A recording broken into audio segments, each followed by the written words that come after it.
Okay, so we're going to carry on with our discussion of C++ basics. We'll take a bit of a more in-depth look at variables, and we'll discuss some information about input and output in C++.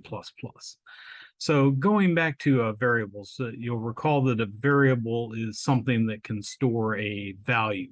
And so we actually need to load the data into the main memory before we can manipulate it or change it around in the program.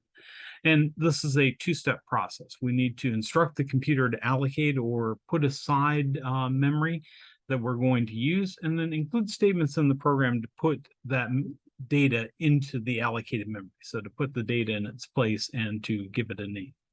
And there are two ways to place data into a variable. One is to use the assignment statement, which is the equal that we talked about in the last lecture. And the other is to use input or to read in data from the user. So the user can put information into the variable. So what we need to do is we need to declare a variable of the appropriate data type. For example, of an integer, if we're using an integer, a double if we're using a decimal value, a string if we're using a series of characters or a word, and then assign the value of the expression to the variable that was declared. And we do that using the assignment or the equal statement, which is fundamental to C++. Wherever the value of the expression is needed, we just use the variable that holds that value. So for example, string first name, whenever we need to use the first name of the user, then we use that string variable first name. And so the assignment expression takes the form of variable is equal to expression. So first name is equal to double quote Keith, end double quote semicolon. The expression gets evaluated and the value is assigned to the variable.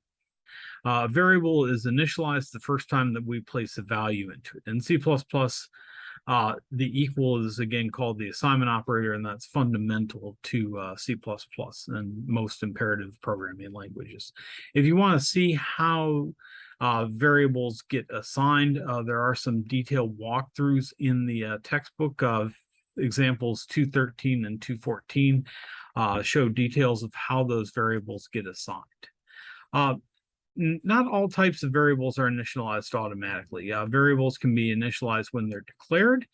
So for example, we could say int first is equal to 13, second is equal to 10, character is equal to a space, double X is equal to 12.2.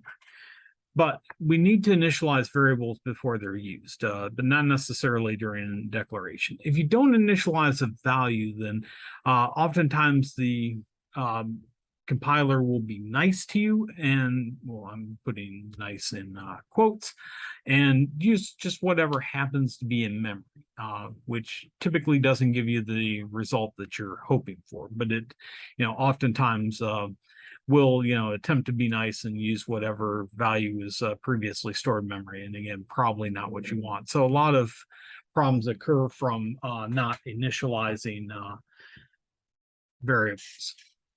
Another thing you can use variables for is to make named constants. These are quantities that are fixed throughout the program. For example, the excise tax here in Hawaii is about 4.67%, I believe, or 4.1667.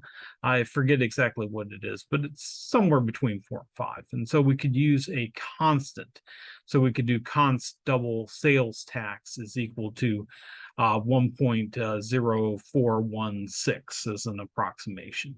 And again, these work just like any named variable, but they're not going to change. We're not going to get input from the user each time, and they make more readable code, and they're easier to modify since you only have to change it in one place, and these typically go above the main part of the program.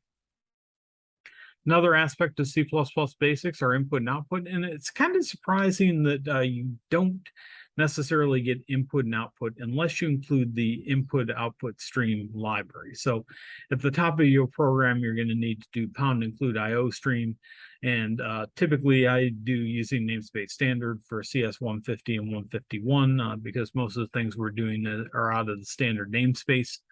And that gives you CN, which is an input stream, and COUT, which is an output stream. you can think of them as input and output commands. We'll get into the theory of streams a little bit later in this course. And so basically we combine those with extraction operators. So for example, CN, we have two arrows facing to the right. And so we're getting number 1 and number 2. So CN number 1, number 2. And that takes effect when the enter key is pressed. The insertion operator is used for the output because we're inserting it into the output stream. So for example, we could say cout, the answer is, and then 2 arrows result, and then 2 arrows inline. And basically you can use this to break up the parts of the output. So the first part is a literal string, the second part is a variable, and the third part is an inline. Manipulators are used to format output, and inline is an example of a manipulator, and it causes the insertion point to move to the beginning of the next line. And it used to be called a carriage return line feed, but I don't think folks use typewriters anymore, so inline works really well. New line character is the \n, so you can use it to put a return new line in there. Just, with inside of an individual string. And anytime you want to use one of these special escape characters, you have to do the backslash. And so what are some of these special escape characters? Well, \n is new line, \t is tab, \b is backspace, r is return, and that moves to the beginning of the current line, not necessarily to the next line. So, that just gives you the carriage return, but no line feed. Double backslash allows you to print the backslash. If you try to print the backslash just by itself, it'll think it's an escape character. Backslash quote is a single quotation. Backslash double quote is a double quotation mark. Another couple things that you'll see in C++ are the ++, that's the increment operator.